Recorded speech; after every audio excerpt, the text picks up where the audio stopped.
Hi everyone, welcome to Table for Two. I am the Elusive Bigfoot. And I'm Onezie. And today we are talking about our top 5 games that have multiple ways to win or to score points. And the reason why I wanted to make sure that we put in there multiple ways to score points is almost always the person who has the most points is going to win. But there's multiple ways to get those points. That's secret sauce right there. So with that, would you like to go first? I would like to go first. Okay. I'd like to talk about the game Tekhenu. Oh, nice. Tekhenu. Okay, so this is an ancient Egypt themed game, and it's very complex. But what the multiple ways boils down to is you can do things in town for the people in town, or you can do things at the temple for the gods. Boy, did you just boil it down. Boil it down. It's like the easy version. Tekhenu for dummies. Oh, pretty much. So what you do is you roll dice, and there's different abilities that you can have depending if your dice are on the light side or the white side, in the shade or in the dark. Is that right? I think they call it pure and dark. Pure and dark. And then there's some that are in the shade. And so as you take a die, you can place it at different places on the board, and depending on where you place it on the board is what kind of an action, what kind of points you get to take. And the points, one thing I love about this is you score it, I think, twice during the game. Once at midpoint, so you can kind of see where you are, and then one more time at the end. Yeah, so for instance, if one of your opponents is really like hogging building all the statues in town. Hogging? You mean like winning? Yes. Yes, dear. And so you can choose to do something else. You can work on the temple or all kinds of things to do on the board. There's about 6 or 7 things to do on the board. Yeah. One for each of the named gods in the game. Yeah. So Tekhenu is my choice. That's a for great multiple game. ways to win. All right, the first game I'm mentioning is Darwin's Journey. So in Darwin's Journey, you are all playing Darwin, and then you are trying to explore. I mean, there's different ways that you can gain points. You can go and explore different islands. You can walk down a path and explore things that are on this particular island. You could sail your ship further on. You could get specimens and bring them in and study them. So each way that you choose to spend your time and your actions can gain you points. Tip to the wise, you need to get more in the museum. That is really going to be, it's a multiplier effect. You've got to get stuff in there. Yeah, and I think it's a game where some of the areas everyone can occupy at the same time, and some of the areas, right, once you get there, nobody else is going to get there. Yeah. So it's a race also. Yeah, Darwin's Journey is great. All right, my next one on multiple ways to win is Wingspan. Wingspan, or multiple ways to score points, I should say. Okay. Wingspan. So you're collecting different species of birds. You have a certain amount of space you can go down your own track on that. You can lay out, I think, 4 cards in each bird, or I think so. 4 or 5. Yeah. And that, so you could lay out the cards and get extra abilities each turn, or you can concentrate on collecting eggs. There's different ways to do it. So what do you feel about Wingspan? Very controversial point of view from me. I don't care for the game. What? I know it's a very popular game, and bless her for making this game and getting so many people into gaming, but I'm not that interested in birds. So it's not the type of game that I get excited to play. However, Stonemaier Games did make Wormspan, which is about dragons, and I love that game. So, I mean, it's a little bit of everything for different people. A bird is like a miniature dragon. Sort of. Doesn't breathe fire. True. So, but I mean, it's an engine builder, and I do love engine builders. So it's not like I will never play the game. I have played it multiple times, at least 4 or 5 times. So it's a good base game to have in your arsenal so that you can understand how other games that are, people say, like in Wingspan, when you do blah, blah, blah, blah, blah, you can actually understand what that means. So, Yeah. good. Okay. The next game that I am mentioning is Distilled. Ooh, interesting. So in this game, you have your own brewery and you are trying to make some sort of an alcohol depending on what your company is. It's a variable player power. But what's really great is sometimes you may want to chase down the ability to have different kinds of bottles or to have different recipes that you can make in multiple versions of that recipe. There's just different ways of gaining points depending where you want to spend your limited actions.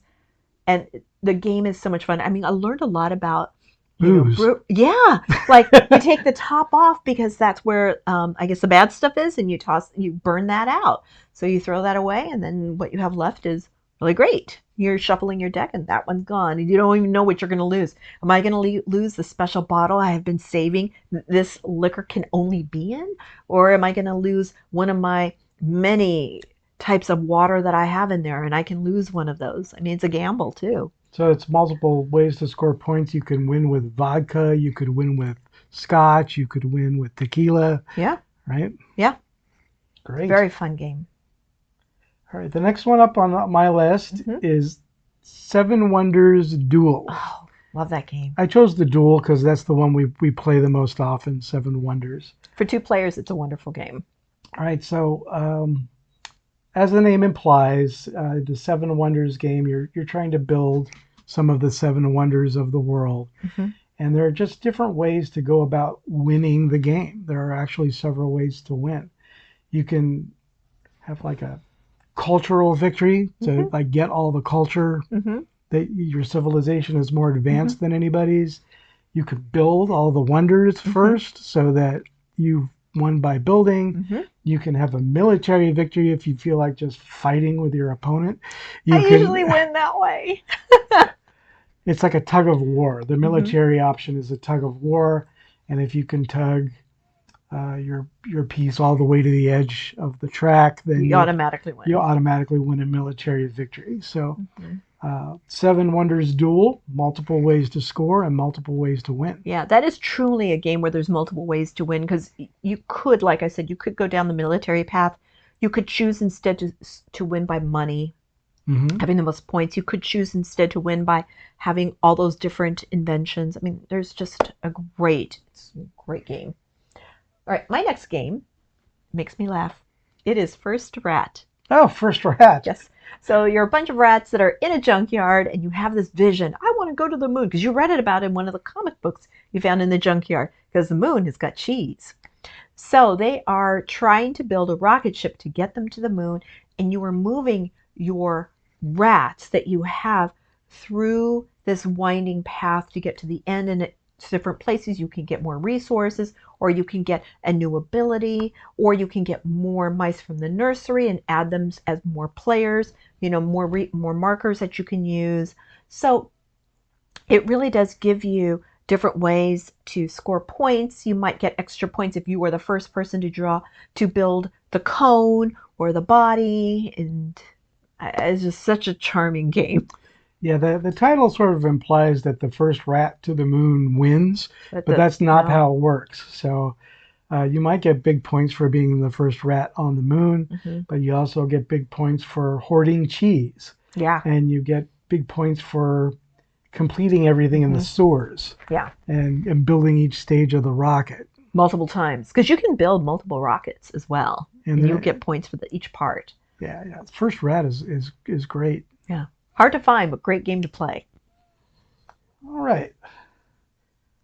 The next one on my list is Mille Fiori. Ah, that's on my list too. That's is good. It? Yeah, Mille Fiori. So this is a game we discovered a few years ago, a couple years ago.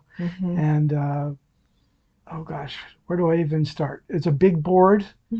There are glass makers. Your glass makers and your shipping things too. You could do that too. There's like a boat track. You can move along the boat track and get points that way. You can build your glass in certain shapes in different areas of the board, and depending on how they're connected, you'll get points that way. There's some kind of track around the outside with keys on it. I don't remember the name of that track. I don't remember the name, but I think the idea is that you want to get like a two of a kind or a three of a kind or a run of different things, and you score more and more points as you are able to build on Yeah, stuff. but the point is that if you're if you can't, if the cards you're getting or the items you're getting are not working out for moving your boat down the river, they might work out for arranging the glass in one of these other areas. Yeah. And we're moving around the outside of the edge of the board. There's all kinds of ways to get points, and it's really not clear until right near the end of the game who's going to win. Yeah, it can be a surprise how long it takes me to beat you. So Mille Fiori is on my list. Good. All right, my next game is my last game. So do you have anything else besides your last? I have one more that's my last. One more that is the last. So you're up to the last one now. Mm-hmm. Okay, got it. Why don't you go first? All right. The one that's at the top of my list is Architects of the West Kingdom. Nice. All right, so this is a worker placement game, kind of a traditional Euro kind of game. And I love this game. So, I do too. So like with a lot of worker placement games, there are different places to go on the board to do different stuff and get different things. One of the main goals of the game is building a cathedral. So you get points for kind of being holy and building the cathedral. Yeah. You can also get points for being kind of villainous and forsaking that and going after the money. So you can go after money. You go to the black market. You can go to the black market, which will lose you honor or virtuosity or whatever they call it in the game. But it gets you money, which gets you points and also helps you get all your workers out of jail. Yeah. Occasionally the workers end up in jail and you have to go bail them out. Yes. Right? Yes. So that's my game that's the top choice is Architects of the West Kingdom. All right. My game that's the top, I'm surprised you didn't mention. You got it this year for your birthday. So many good games, though. You got it this year for your birthday. What was it? Luthier. Oh, Luthier. Yes. That's a good one. It is such a fun game. You are luthiers back during the Baroque and Romantic period. And you're actually trying to build instruments that are Baroque, Romantic, or Classical. And you have sponsors, and you can get points by building lots of different instruments or getting an apprentice or being better at what you can do. There's different areas on the board that will get you different kinds of points. Love this game. This is a game that I got on Kickstarter, and it took much longer to get than I thought it would. And so when I first ordered, I thought, because he's also a professional musician, I'll give it to you. And I'm like, it's going to get here 6 months early, but that's okay. But you know what? With different things that are happening within the gaming industry and the economy and everything, it just took longer and longer to get here. And finally we got it, I think, a month after your birthday or a few weeks after your birthday. And I was so excited, but I love this game. That's why you said you got it for your birthday, and I didn't quite remember because it wasn't on my birthday. It wasn't on your birthday. No. Yeah. One thing I really like about that game is you can score points by making a whole lot of instruments. Or you can score points by pleasing certain patrons and becoming that instrument could become the first chair in the orchestra. First chair is good. Which scores you more points than if you're kind of one of the underling chairs. Yeah. If you get the more first chair instruments that you have, the more points you're going to get at the end. So you're kind of like it's a race to see what direction do you want to play. Yeah.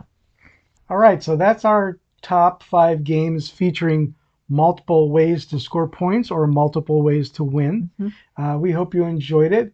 Tell us what games you like that use multiple ways to score points.